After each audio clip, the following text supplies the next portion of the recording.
Wait, what? Did you guys hear Shekinah? Yo. Come on, man.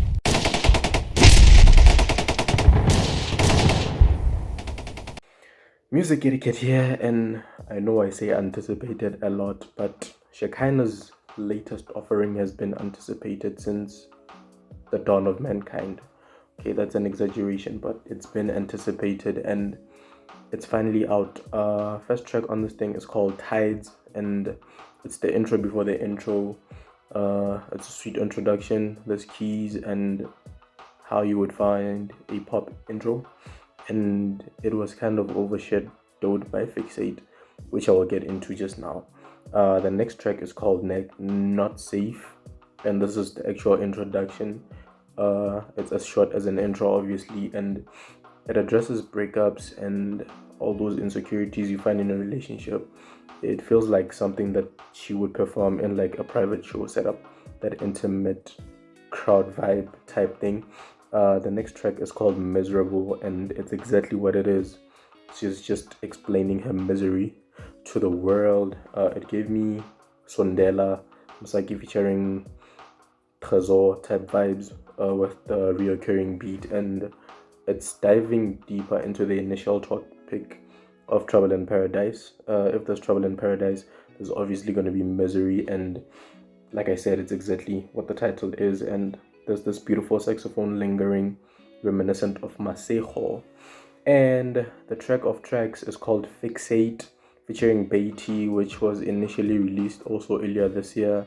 It took South Africa by storm, and we more or less got to learn where Shekinah's state of mind is. And the only complaint that I had about this track is that the film version of it was not released on the album, but Beatty comes through with her melodic and mellow vibes, and she wraps up the track nicely.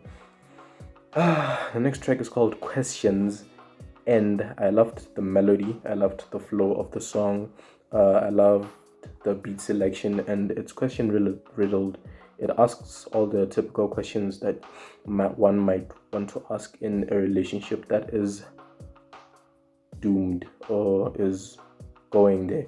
The next track is called Fall Apart with Luke Goliath, and I must commend Shekinah on this thing because her features are well thought out and well executed. Every move is calculated and planned, and this thing is well put together. It's another heartbreak song on this thing, up-tempo beat, and then it's the opposite of the title actually when you hear it. It's one of the first more cheerful tracks on this thing.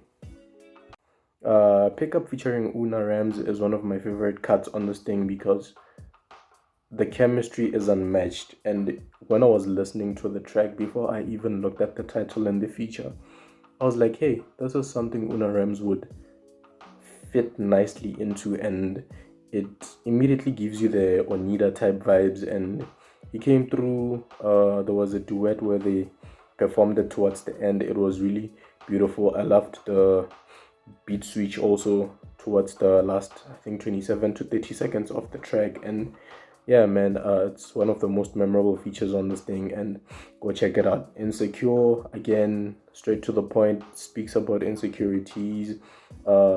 Again, to some degree, who isn't insecure in a relationship? And it kind of addresses that. And yeah, again, it's overshadowed by Fixate because in the Fixate film, Insecure is actually featured, but the fact that Fixate did what it did, it kind of falls, or it's lost in translation. The other track is called Diamonds Do, which is an interlude. We all know diamonds are a girl's best friend, as they say. And yeah, it's a sad song. It's beautiful, touchy, triggering, and all those things. Especially if your heart has been broken, then you can relate to this track. People who are emotionally vulnerable would cry over this, if that's the right word, lack of a better term. The other track is called A Wedding Song, and it's not what you think. She's just saying that she would like to attend someone's wedding.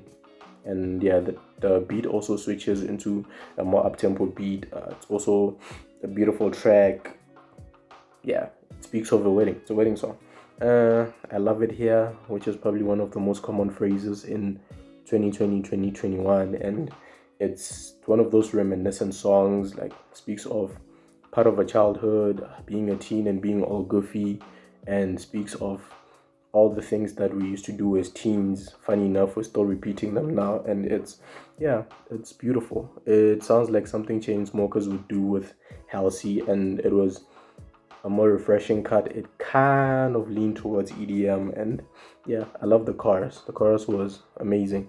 Beautiful is a beautiful way to finish, because this is an affirmation song. It has an Afrobeat type vibe to it, and yeah, it's beautiful. It's her telling herself that she's beautiful. I mean, she's valid, she's worth it, and all those things. I really love the finish.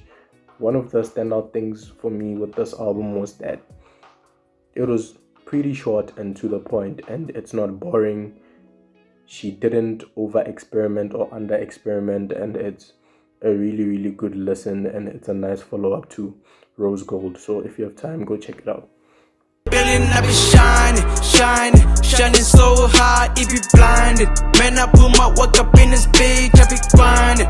Man, I'm from the mob, been digging up and mining.